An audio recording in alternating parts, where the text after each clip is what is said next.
Universe ഏ പണ്ടൊക്കെ സന്തോഷ് മാധവൻ്റെ ആ കേസ് പിടിച്ചതിന് ശേഷം ആസാമിമാരെ വേട്ടയാടുകയാണ്. അന്ന് അവരൊക്കെ ഓടിച്ചു വിട്ടു. അപ്പോൾ വീണ്ടും തുടങ്ങി.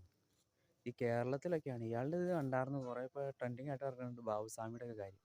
നമ്മുടെ നാഗ ചേച്ചി ബാബുസ്വാമിയുടെ കാര്യവും ചണ്ടാള ബാബയാണെന്നും പറഞ്ഞുകൊണ്ട് ഇരിക്കുന്നതും കാലയിലിട്ട് പൂജിക്കുന്നു. ഇത് ഏത് ലോകത്താണ് നമ്മൾ ജീവിക്കുന്നതെന്ന് അറിയില്ല. ഇത്രയും നൂറ്റാണ്ടായിട്ടും ഇതിനൊരു കുറവും ഉണ്ടായില്ല. പണ്ട് ഇതര സംസ്ഥാനങ്ങളിലൊക്കെ ഇത് പതിവാണ്. പക്ഷേ എന്നാൽ ഈ കേരളത്തിലൊക്കെ ഇങ്ങനെ വെച്ച് എടുക്കുമ്പോൾ ഇനി ഇയാളുടെ ഈ രീതി കണ്ട് കുഴിക്കഞ്ഞിയൊക്കെ വെച്ച് കൊടുക്കുന്നത്, പാദങ്ങളിട്ട് പൂജിക്കുന്നത്, പാദങ്ങൾ പൂക്കളിട്ട് പൂജിപ്പിക്കുന്നത്, ചണ്ടാള മുത്തപ്പൻ എന്നൊക്കെ പറയുന്നുണ്ട്. ഇത് ഏത് യൂണിവേഴ്സാണെന്ന് ഇതിലിട്ട് പിടികിട്ടില്ല.